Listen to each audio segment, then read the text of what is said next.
Pregnancy के दौरान आपके सीने में एक नहीं दो दिल धड़क रहे होते हैं। जैसे ही बच्चे की हलचल शुरू होती है और आप पेट पर हाथ रखती हैं तो बच्चा जब घूमता है, मूवमेंट्स करता है, तो ये पल आपको बहुत ही ज्यादा सुकून देता है। लेकिन क्या आप जानते हैं कि कई बार प्लेसेंटा नीचे होने पर आपको क्या-क्या दिक्कत आ सकती है? नमस्कार दोस्तों, मैं खुशबू तोमर एक बार फिर से स्वागत करती हूँ आपका प्रेगनेंसी से रिलेटेड एक और नई वीडियो में। जहां पर आज का वीडियो एक बार फिर से उन महिलाओं के लिए बहुत ही ज्यादा यूजफुल और इंफॉर्मेटिव होने वाला है जिनकी प्रेगनेंसी के दौरान प्लेसेंटा नीचे होती है। प्रेगनेंसी के दौरान प्लेसेंटा नीचे किन कारणों से आती है, क्यों आती है और इसे कैसे ठीक किया जा सकता है? अगर ये सवाल आपके मन में भी है और आप जानना चाहते हैं कि अगर प्लेसेंटा नीचे है तो आपको क्या-क्या फेस करना पड़ सकता है, क्या आपको दिक्कतें आ सकती हैं और इन दिक्कतों से आप किस तरह से छुटकारा पा सकते हैं, तो वीडियो को पूरा जरूर देखिए। चैनल पर पहली बार विजिट कर रहे हैं तो चैनल को सब्सक्राइब करके बेल आइकन को प्रेस करना बिल्कुल भी ना भूलें। चलिए फ्रेंड्स, बिना देरी किए हुए फटाफट से वीडियो को स्टार्ट कर लेते हैं। देखिए, प्रेगनेंसी की जो जर्नी होती है, जरूरी नहीं है कि पहले जब आप प्रेग्नेंट हुई थी, यानी कि पहली बार जब प्रेग्नेंट हुई थी आपको कोई दिक्कत नहीं आई थी, तो अगली बार जब आप कंसीव करेंगे तो आपको दिक्कत नहीं आएगी।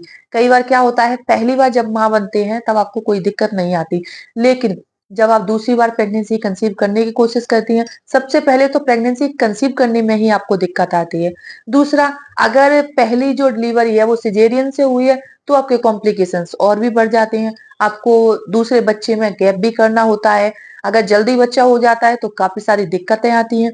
सिजेरियन के बाद महिलाओं का शरीर एकदम से अलग हो जाता है, बहुत सारी दिक्कतें उन्हें सताने लग जाती हैं और उन्हीं में से एक दिक्कत है प्लेसेंटा प्रिविया होना, यानी कि प्लेसेंटा नीचे होना।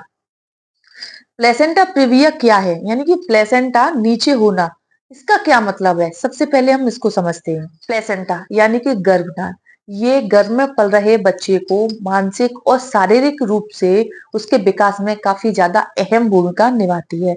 अब प्लेसेंटा प्रिविया यानी कि प्लेसेंटा नीचे आती है, ये क्या होता है, यानी कैसे होता है?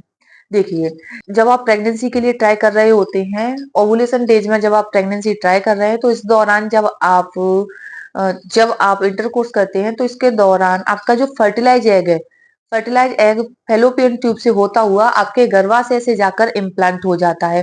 तो अगर आपका जो एग है वो गर्भाशय के अंदर इम्प्लांट हुआ है तो ये प्रेगनेंसी एकदम नॉर्मल होती है, इसमें किसी भी तरह की कोई दिक्कत नहीं होती। लेकिन कई बार क्या होता है कि आपका जो एग है वो फैलोपियन ट्यूब से होता हुआ गर्भाशय तक पहुंचता तो है, लेकिन गर्भाशय के नीचे इम्प्लांट हो जाता है।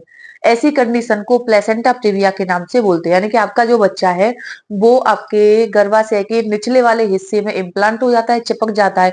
वहीं बच्चे का क्या है कि डेवलपमेंट शुरू हो जाता है, तो इस कंडीशन को प्लेसेंटा प्रिविया के नाम से जाना जाता है। अब एक सवाल आता है जो कि शायद आपके मन में भी आ रहा होगा कि कैसे पता करें कि प्लेसेंटा नीचे है। देखिए, इसका शुरुआती 3 महीने तक पता नहीं चलता है। अगर आपकी प्रेगनेंसी में पहले से ही कोई कॉम्प्लिकेशन है और आपका शुरुआत में ही क्या है, जैसे दूसरे महीने में या तीसरे महीने में ही अल्ट्रासाउंड होता है, तो उसमें पता चल जाता है कि आपकी जो प्लेसेंटा है वो नीचे है या ऊपर है। लेकिन ज्यादातर केसेज में आपकी प्रेगनेंसी के 20वें हफ्ते से लेकर 24वें हफ्ते के बीच में आपके डॉक्टर आपका एक अल्ट्रासाउंड करवाते हैं। 20 हफ्ते से 24वें हफ्ते के बीच में जो अल्ट्रासाउंड किया जाता है उसी में आपके बच्चे की प्लेसेंटा के बारे में पता चलता है कि बच्चे की प्लेसेंटा नीचे है या फिर ऊपर है। क्योंकि ऐसा मेरे साथ भी हुआ है फ्रेंड के शुरुआती दिनों में जब मेरा तीसरे महीने के दौरान मेरा अल्ट्रासाउंड हुआ था, उसी में ही पता चल गया था कि मेरी जो प्लेसेंटा है वो नीचे है। लेकिन कोई कॉम्प्लिकेशन ज्यादा नहीं बताया था। डॉक्टर ने बोला था कि जैसे जैसे बच्चा ग्रो करेगा, बच्चे की मूवमेंट शुरू हो जाएगी, बच्चा घूमेगा, तो ये जो कंडीशन है वो धीरे धीरे करके थोड़ी सी सुधर जाएगी, यानी कि प्लेसेंटा ऊपर भी आ सकती है। और जब मेरा अभी 5वें महीने के दौरान अल्ट्रासाउंड कराया गया था, यानी 24वें हफ्ते के दौरान दूसरा अल्ट्रासाउंड हुआ मेरा, तो उसमें बच्चे की जो प्लेसेंटा है वो काफी ऊपर आ गई है, यानी काफी ठीक हो रही है। तो फ्रेंड, ऐसा बिल्कुल भी नहीं है कि अगर प्लेसेंटा नीचे है तो पूरी प्रेगनेंसी में नीचे ही रहेगी, ऊपर आने की भी संभावना रहती है। एक सवाल और है जो कि आपके मन में भी आ रहा होगा कि वो कौन से कारण होते हैं जिसकी वजह से प्लेसेंटा प्रीविया डेवलप हो जाती है, यानी कि प्लेसेंटा नीचे आ जाती है। देखिए, जो महिलाएं 30 से ऊपर ही प्रेगनेंसी प्लान करती हैं और फ्री हो जाती हैं प्रेगनेंसी प्लानिंग से, तो उनके साथ ऐसी समस्या नहीं होती। लेकिन जो महिलाएं 30 के बाद प्रेगनेंसी कंसीव कर रही हैं, उनके साथ ऐसा हो जाता है, यानी कि ये जो समस्या है वो 30 से ऊपर वाली महिलाओं की प्रेगनेंसी में ज्यादातर रहती है। दूसरा कारण है, जो महिलाएं पहली बार उनकी जो डिलीवरी हुई थी, उनकी अगर सिजेरियन डिलीवरी हुई है, यानी कि जो बच्चा है वो ऑपरेशन से हुआ था, तो दूसरी बार जब वो प्रेगनेंसी कंसीव करती है, तो उसमें ये खतरा थोड़ा सा बढ़ जाता है कि उनकी जो प्लेसेंटा है वो नीचे की तरफ रह सकती है। अब इसे ठीक कैसे किया जाए? देखिए, वैसे तो इस कंडीशन में मुझे भी मेरी जो प्लेसेंटा है वो नीचे है, मुझे भी डॉक्टर ने पूरी तरह से बेड रेस्ट बताया है। तो पूरी तरह से बेड रेस्ट आपको डॉक्टर सजेस्ट करते हैं कि आपको मतलब बेड रेस्ट करना है, ज्यादा काम नहीं करना है, भाग दौड़ नहीं करनी, भीड़ भाड़ वाली जगह पर नहीं जाना, भारी सामान उठाने से बचना है, किसी भी सामान को उठाने के लिए आपको बार बार नीचे झुकना नहीं है। जब भी आप कोई चीज उठाते हैं तो पहले आपको बैठना है, फिर आपको चीज उठानी है, फिर उसके बाद धीरे से सहारा लेकर खड़ा होना है। तीसरी बात, इस दौरान यानी कि प्लेसेंटा नीचे होने पर पूरे 9 महीने के लिए डॉक्टर आपको ट्रेवलिंग अवॉइड कर देते हैं, यानी कि ट्रेवलिंग अवॉइड करनी चाहिए। ट्रेवलिंग में क्या है कि झटका लग सकता है, कोई भी मतलब दिक्कत हो सकती है। वैसे ही प्लेसेंटा नीचे है और थोड़ा सा झटका लगता है, कितना भी आप अच्छी गाड़ी में बैठिए, कितना भी संभल कर चलाइए, लेकिन हल्का फुल्का झटका तो लग ही जाता है। और झटका लगने पर फ्रेंड बहुत ज्यादा दर्द होता है, उसके बाद ना तो खड़ा हुआ जाता है ना लेटा जाता है, बहुत ज्यादा पेन होता है। मेरे साथ भी ऐसा कई बार हुआ है कि जब भी मैं कहीं थोड़ा सा जाने की कोशिश करती हूँ, थोड़ी सी दूरी पर भी जाती हूँ, तो भी मुझे आने के बाद दिक्कत हो जाती है, लेटने बैठने में उठने में बहुत ज्यादा पेन होता है।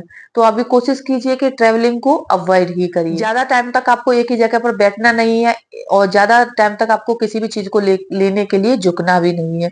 और एक बात जो कि अक्सर आपके मन में भी आता होगा कि क्या ऐसी कंडीशन में आप इंटरकोर्स कर सकते हैं, यानी कि रिलेशन बना सकते हैं? तो देखिए, प्रेगनेंसी में अगर आपकी जो प्लेसेंटा है वो नीचे की ओर है, तो आपके जो डॉक्टर हैं वो भी आपको सजेस्ट करते हैं कि इन दिनों आपको इंटरकोर्स नहीं करना चाहिए, इससे दिक्कत हो सकती है और प्रेगनेंसी में भी काफी बुरा नुकसान हो सकता है। तो उम्मीद करती हूँ ये जो वीडियो है आपको काफी ज्यादा यूजफुल लगेगा और प्रेगनेंसी में आप इन बातों का ख्याल रखेंगी अगर आपकी प्लेसेंटा नीचे है तो। अगर वीडियो देखने के बाद यूजफुल लगता है, वीडियो को लाइक करें और ज्यादा से ज्यादा शेयर करें। चलिए फ्रेंड्स, मिलते हैं नेक्स्ट टाइम, तब तक के लिए टेक केयर।